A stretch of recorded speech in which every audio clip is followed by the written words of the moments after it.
The labor movement in the United States began as class warfare between workers and the wealthy owners of corporations that were exploiting laborers for growth and profit during the time of the Great Depression. Wages were slashed, corporations refused to bargain with unions, and there were violent protests across the nation.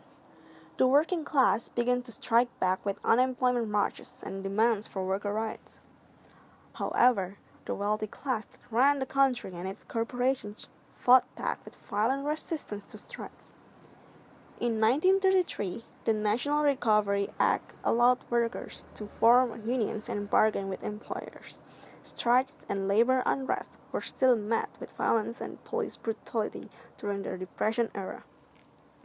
Then, in 1935, Congress passed the National Labor Relations Act, which allowed collective bargaining and forced businesses to negotiate with workers. These changes led to a huge increase in union participation and ultimately more strikes. During this time, there were many protests by the United Auto Workers unions that staged sit-in strikes where the employees would go to work and simply sit down on the job. These strikes showed laborers that if they stuck together, they could force change in the industry to their benefit.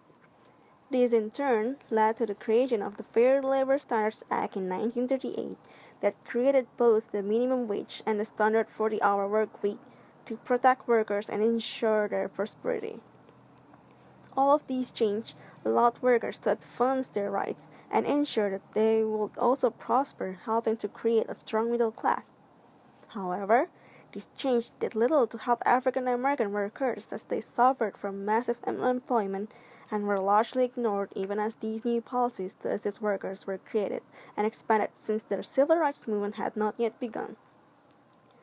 The labor movement in the U.S. has continued, and today we see protests across the United States demanding a livable wage for workers, as income disparity and unemployment have grown dramatically since the worldwide financial collapse began in early 2007.